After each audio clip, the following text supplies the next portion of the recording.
Hello guys, welcome back to my channel and welcome back to another video. So today I'm going to be doing my November recap. So I'm going to be talking to you guys all about the books I read in November, what I liked, what I didn't like, what I rated them, things like that. So if you guys are interested, then just go ahead and keep on watching. So here's all the books that I read this past month, and you guys, I literally loved every single one of these minus one. I just feel like this month was, or I guess this past month, November, was so good. So I'm so excited to share with you guys all of these books because, like I said, they were all just fantastic and I cannot wait to share them with you guys. So starting off, I'm really glad that I read this one first so I can kind of get it out of the way.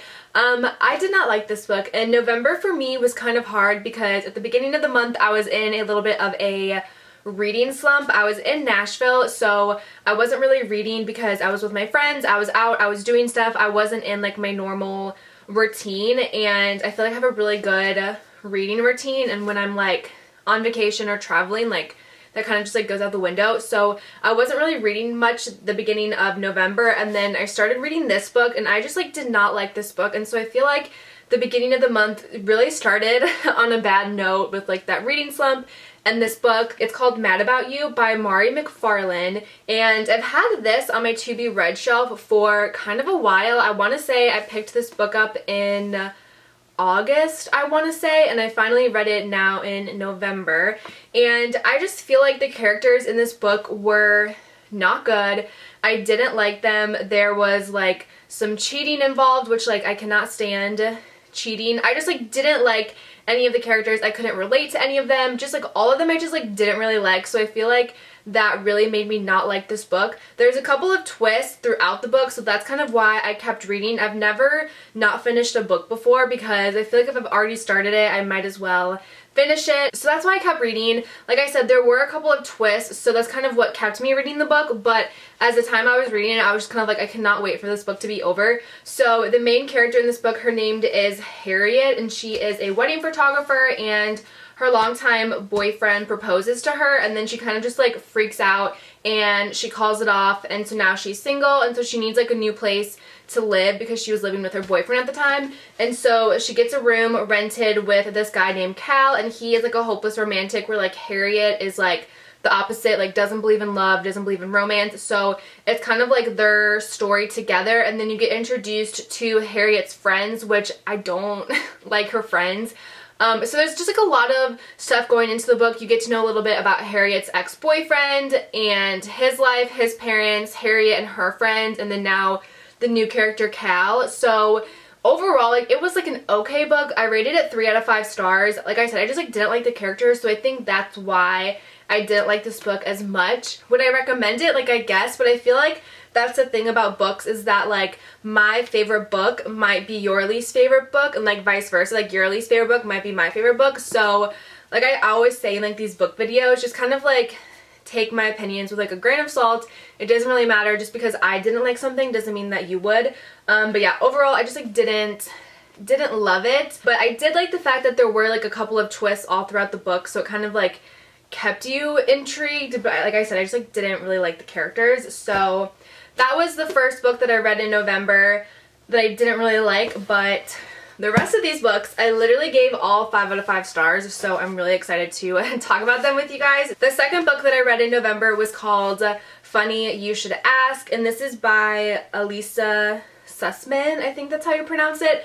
I loved this book so much, and I was a little worried about it. So basically what it's about is it goes back and forth between then and now, which I really like that perspective. And so it's about this girl named Chani or Chani, I don't really know how to pronounce her name, but she is a journalist, she's a writer, and so back in the day, like 20 years ago, she did this like high profile article about a movie star named Gabe Parker, and that article kind of like really took off. It got her a name for herself, and those articles that she wrote kind of like talk about her and Gabe's relationship when they did do that article. And then 10 years later, she, the main character Chani, she's now divorced, and the same people reach out to her and like, hey, we want you to do another article about Gabe like 10 years later, and she hasn't really had any communication with Gabe. So it's kind of like their story going back and forth between present and now. You get to read about what happened like those couple of days that she was with Gabe doing that article. So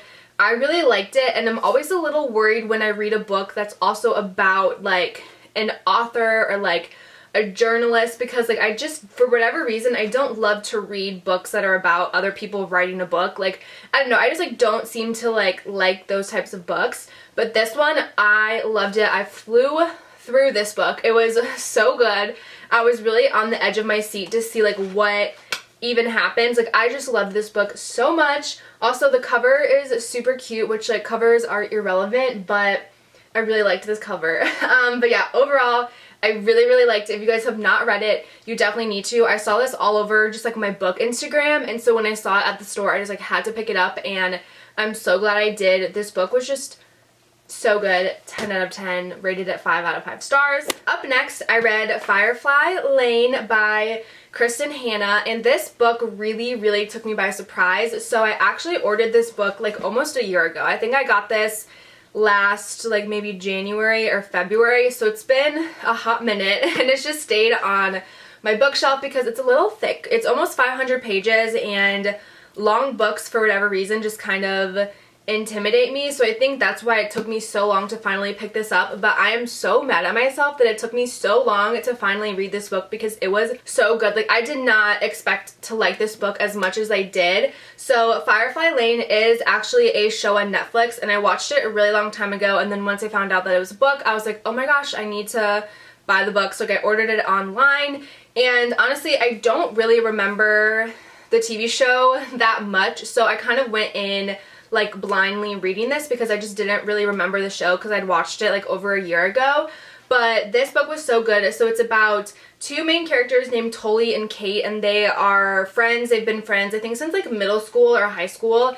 And so it goes back and forth between them meeting and then like present day as they're a lot older, like in their 30s and 40s. And so I really liked it because, again, you kind of get both aspects of like them younger but then them also older. And on the back of the book it says that they've been together through everything: jealousy, anger, hurt, resentment. They think they've survived it all until an unexpected betrayal tears them apart and puts their friendship to the ultimate test. And so the entire time that I was reading this, I was like, okay, what is gonna happen? Who's gonna betray the other one? Because like it doesn't tell you who does what. And so there was like a couple like little mini twists throughout the book where I was like, okay, I think this is like what's gonna tear them apart, but like it never was until the very end.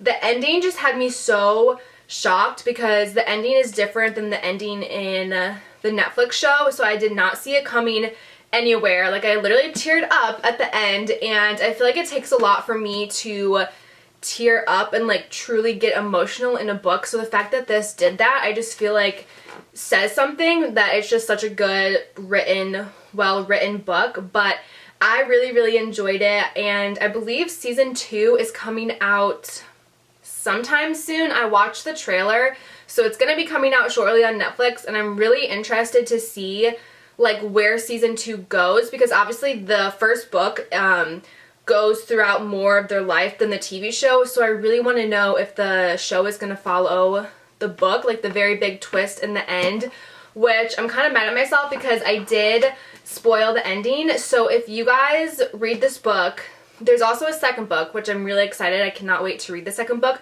but do not read the back of the second book before you finish the first book, because I read the back of the second book and like big spoiler warning. So even though I knew what was happening, I still got emotional and still cried at the end of the book.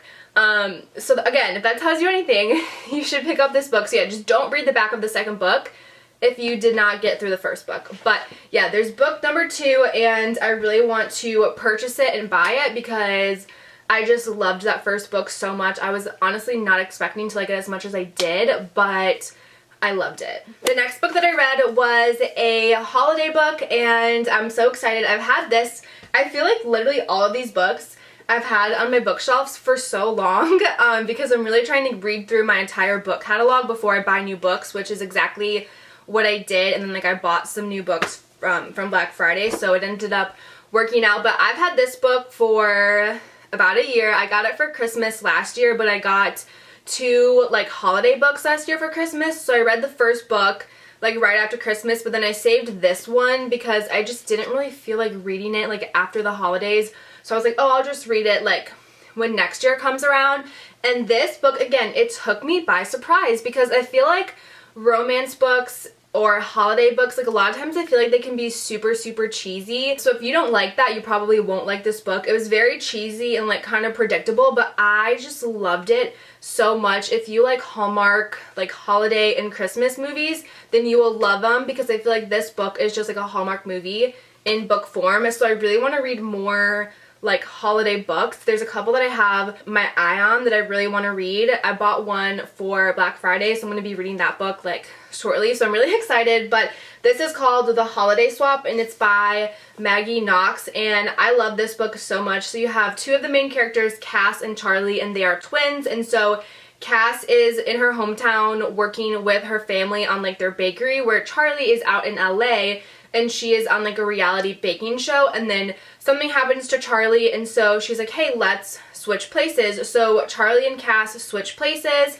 and they both meet guys, but obviously the guy thinks that they're the other twin. And so you kind of navigate through the now twins like learning about the other twins' life in this new area. They meet a guy, things like that. A lot of like little mini twists happen throughout the book. So I don't know, I just like really, really liked it, and I wasn't expecting to like it as much as I did because one Christmas book that I read last year, I didn't love it. I gave it like a 3 out of 5 stars. So I was a little worried to like read another holiday book because like I didn't know if it would be too cheesy and I wouldn't enjoy it. But like this one I just like loved, and so I really recommend it. I just thought it was such like a very cute, feel-good book. So if you like holiday romance, it's kind of predictable, it's a little cheesy, but it's so good. So I really enjoyed it. Alright, it would not be a monthly recap if I did not read any Colleen Hoover. So I read Maybe Now, so I'm going to spoil it a little bit. So if you have not read the first book, because this is actually the second book in the series, so if you have not read the first book, you might want to skip like a couple of minutes until I'm done talking about this because I don't want to spoil it for you. So this is Maybe Now. So it's technically like the 3rd book in the series because you have the first book, which is Maybe Someday, and then you have like a 1.5, which is a novella, and then you have this one. I haven't read the novella because like technically like the novella you don't need to like read them in order, so like it didn't really matter. But yeah, this one picks up right after the first one. So now we have Ridge and Sydney. They're finally together, they're dating, and you just kind of get their love story now that they can date. But the one thing that I really liked about this one is you got other characters' perspectives, and so I feel like I really got to learn more about Ridge and his, not his family, his friends, because you have Bridget, you have Warren, but then also Maggie is still in this book, who was Ridge's girlfriend like before Sydney. So you get like point of views from Maggie, which I actually really liked. And then Maggie meets a guy named Jake, so then you also get like a couple chapters of Jake's point of views. So I don't know, I just like really liked it. The epilogue and like the ending is so like it's so cheesy, and when I was reading it I was just like, oh my gosh, like are you serious? Like this is really how Colleen is ending the book. But for whatever reason I just like really liked it. Like I don't know, I just thought the ending, like even though it was like almost like too much, I just like felt like it was still so good though. I really liked it. The one thing though, I wish the epilogue is from Sydney's point of view, but I wish we got more point of views from Maggie, because obviously Maggie has a health condition, so like she doesn't, like her time is limited here. So I kind of wish it would have gone in like a little more detail about Maggie to kind of see like, is she still doing okay? Like they briefly mentioned her in the epilogue, but I wish we got like a little more from her. But yeah, overall I really liked it. I think I liked this one more than the first one, I want to say, but I really liked it. And then the last book that I read, I loved this one so much. So it's called A Good Girl's Guide to Murder, and it's by Holly Jackson, and I really enjoyed this book. It's book 1 of 3, so I'm really excited to read the other 2 books. I don't know even what they're about. I haven't read the back of the book because I didn't want to because I didn't want it to spoil, like the first, like Firefly Lane spoiled me when I read the second book's back. So I have yet to know what the second or third book are about, but I definitely want to read them. So this is about a girl named Pip, and she is kind of going back to re-examine a murder case in her town. So it says, pretty unpopular high school senior Andy Bell was murdered by her boyfriend Sal, who then killed himself. And so 5 years later, this whole tragedy like still is on Pip's mind because she's like, I don't think Sal killed her. So she's like, okay, for her capstone project, she is going to go back, she's going to interview friends, family, she's going to look at journalists, she's going to kind of do everything she can to like go back to that day to figure out, okay, is Sal innocent? And then also if Sal is innocent, like who ended up killing Andy? And so I really enjoyed it because you kind of got her entire thought process of how she came up with like everything she thought of, which I really liked. And when I was reading, I was still kind of trying to figure out with her like, okay, who could it be? I definitely did not see the ending coming. It definitely took me by surprise. But something that I really liked is because you got a lot of just like your regular like book, but then also you got to see her talking with different people. So like here you have like the transcript. I don't know if you can really see on camera, but it goes from like Pip to Jess, Pip to Jess. You can kind of like see the transcript. You have like her different capstone logs. So she does like journal entries. So I just really like to see the entire like aspect of like how she's kind of solving this. And then also you have like text messages. So I just love it when like books kind of like break up the text with things like that. I just find it to be super interesting. And then you have like other journal entries. You have like she did like a map of the town to kind of see like, okay, Sal would have had to gone here, here, here, and there, and just kind of like tracking their progress. So I just really liked that aspect of the book, that you can kind of really see like, okay, how is she coming up with like all of these thoughts and ideas? But I really liked it, so I'm so excited to read the next one. The next book is called Good Girl, Bad Blood, so I'm really interested to see what that one's about. But yeah, overall, really liked it. 5 out of 5 stars. So those were all of the books that I read throughout the month of November, and I would love to know, what did you guys read in November? Did you like the books you read? Did you not like them? Please let me know in the comments down below. Also, if you guys do like book content, I do have a book Instagram where I post all about books, and I kind of have it as like my lake house theme. So I post a lot about the lake, outdoorsy, like I just love my book Instagram. So if you guys want to follow it, I will leave it linked down below if you guys enjoy more like book related content. I really hope you guys enjoyed this video. Subscribe if you haven't already, and follow me on all my social medias. I will link them down below for you guys, and I will see you guys in my next video.